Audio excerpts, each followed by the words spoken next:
Arthur's Puppet Theater presents Little Red Riding Hood.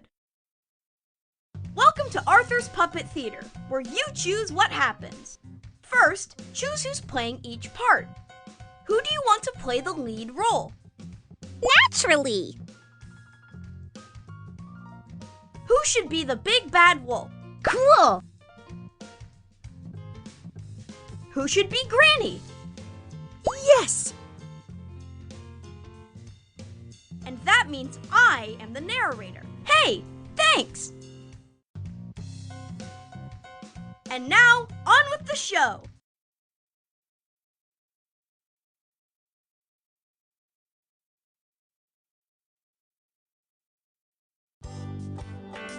Arthur's Puppet Theater presents Little Red Riding Hood, as directed by you. Once upon a time, there's a little girl whose name was...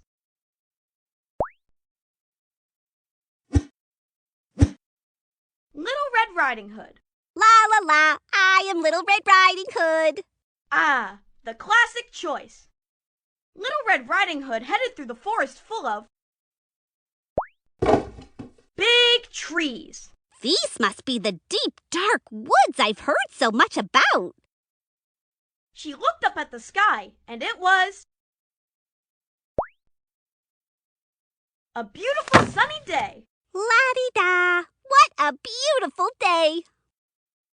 Little Red Riding Hood was walking to Granny's house.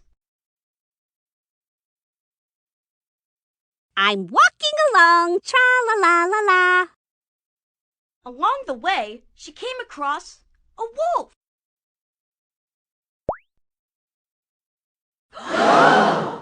Hello, little friend. What brings you to my neck of the woods on this delightfully sunny day? I'm bringing a surprise to my Granny. Ooh, a surprise! What kind of surprise do you have in your... basket? I baked my famous lemon squares for my Granny.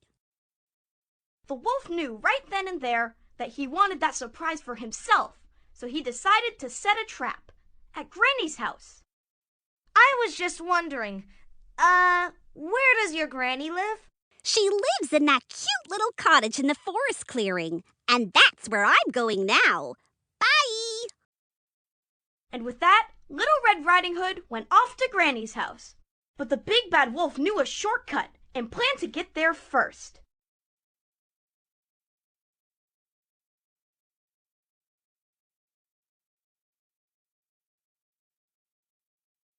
Moments later, Granny heard a knock at her door. Who is it? Hi, Granny. It's me. I want to show you how I can rub my head and pat my tummy at the same time. Let me in. Ooh, it's my granddaughter, though she is a little early. Coming, dear. But when Granny opened the door, it wasn't her granddaughter at all. Aha! Oh no, it's the big bad wolf. Ah! The wolf grabbed Granny, and what dastardly deed did he do?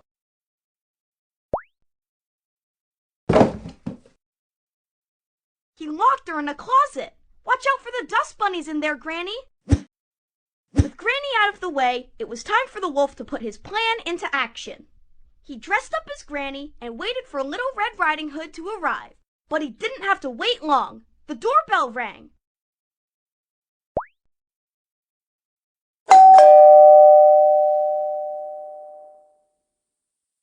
The door's open. The door's open. Let yourself in. Hi, Granny. You look amazing today. But when Little Red Riding Hood got near her Granny, she noticed something weird. Granny, what big eyes you have. All the better to see you with, dearie. And what big ears you have, Granny. All the better to hear you with, dearie. And might I add, what big teeth you have, Granny. All the better to eat you with, dearie. You're not Granny. You're the wolf.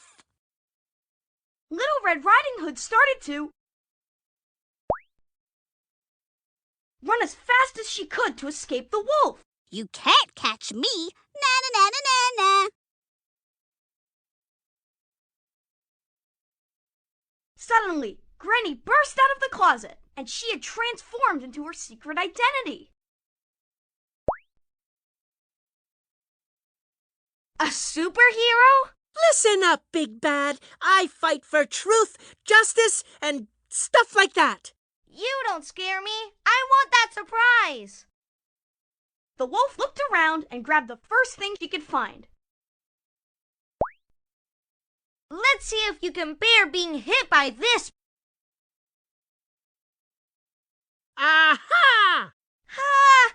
This granny is too tough for me. I'm out of here. Little Red Riding Hood couldn't believe it. Her granny was a hero. You saved us! You're the best, Granny! So, with the wolf gone, Little Red Riding Hood and Granny finally had time to enjoy the surprise. Let's go outside and eat those lemon squares. They're my faves. And the moral of this story is, don't mess with grannies. The end.